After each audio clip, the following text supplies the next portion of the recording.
আসসালামু আলাইকুম। আজ বাচ্চাদের জন্য ঘরে হোয়াইট সস পাস্তা রেসিপি করছি, তো আপনাদের মাঝেও শেয়ার করছি। তো হোয়াইট সস পাস্তাটা আমার বাচ্চারা খুবই পছন্দ করে। তো এইভাবে বাচ্চাদের জন্য রান্না করে দিলে বাচ্চারা হয়তো বা খুবই খেতে পছন্দ করবে। তো আমার বাচ্চারা খুবই পছন্দ করে, যেহেতু ঝাল কম থাকে। এই হোয়াইট সস পাস্তাটা ঘরে যা থাকে তা দিয়ে রান্না করা যায়, তো বেশি ঝামেলা নেই, ঝটপট রান্না করা যায়। এখানে হচ্ছে আমি পাস্তা সিদ্ধ করে রেখেছিলাম, তো এখানে হচ্ছে পেঁয়াজ কেটে রেখেছি কিউব করে, কাঁচামরিচ। তো আজকে একটু ঝাল দিয়েছি বাচ্চাদের জন্য, আর নিজেদের জন্য একটু খেতে ইচ্ছে করছিল ঝাল ঝাল, তাই এর জন্য কাঁচামরিচটা একটু বেশি পরিমাণে ফেলে দিয়েছি। না হলে বাচ্চাদের জন্য করলে হয়তো বা কাঁচামরিচটা দিই না। তো এখানে হচ্ছে পেঁয়াজ ভেজে নিচ্ছি। তো গ্যাস কম ছিল, তাই রাইস কুকার আর চুলায় দুটোতে মিলিয়ে রান্না করা হয়েছে।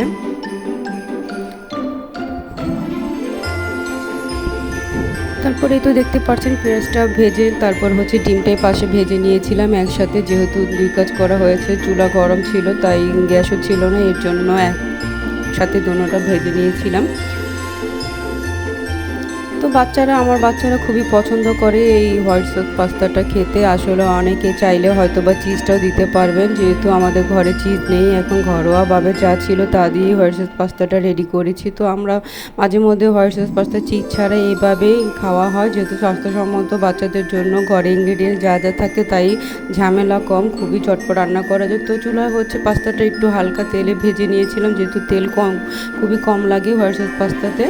আর ওইখানে হচ্ছে রাইস কুকারে হচ্ছে আমি হোয়াইট সসটা করেছি। এখানে হচ্ছে দুধ, ময়দা আর হচ্ছে সস আর চিনি, এখানে সব কিছু মিলে ম্যাগি মশলার সাথে দিয়ে তারপর হচ্ছে নেড়ে রাইস কুকারে দিয়েছিলাম।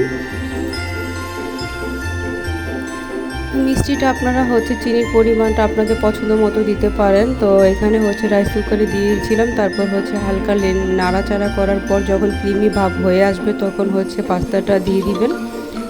এই তো ঝটপট হয়ে গিয়েছে, রাইস কুকারে খুব তাড়াতাড়ি হয়। তারপর হচ্ছে আমি একটু সস দিয়েছিলাম, কালারটা একটু লাল লাল ভাব আসার জন্য। তারপরে তো ঝটপট পাস্তাটা মিশিয়ে দিয়েছিলাম। আসলে খেতে খুবই মজা হয়েছিল, যেহেতু আমি ক্রিমিটা একটু খুব কম দিয়েছিলাম, যেহেতু আমার হাজব্যান্ড বলেছে আজকে একটু ক্রিমি ভাবটা একটু কম দাও। তো বাচ্চারা খুবই পছন্দ করে এভাবে রান্না করে, আপনারা বাসায় ট্রাই করতে পারবেন। ঘরে যা থাকে তা দিয়ে হোয়াইট সস পাস্তা রেডি করা যায় চিজ ছাড়া। তো এই তো ঝটপট হোয়াইট সস পাস্তা রেডি। আমার দুই ছেলে খুবই পছন্দ করে, এর জন্য মাঝে মধ্যে আমার হোয়াইট সস পাস্তাটাই রান্না করতে হয়, না হলে আমরা ঝাল করে এভাবে রান্না করে খেতে পারি। এই তো ইমাদও খুব পছন্দ করছে, লাইক দিচ্ছে। আল্লাহ হাফেজ।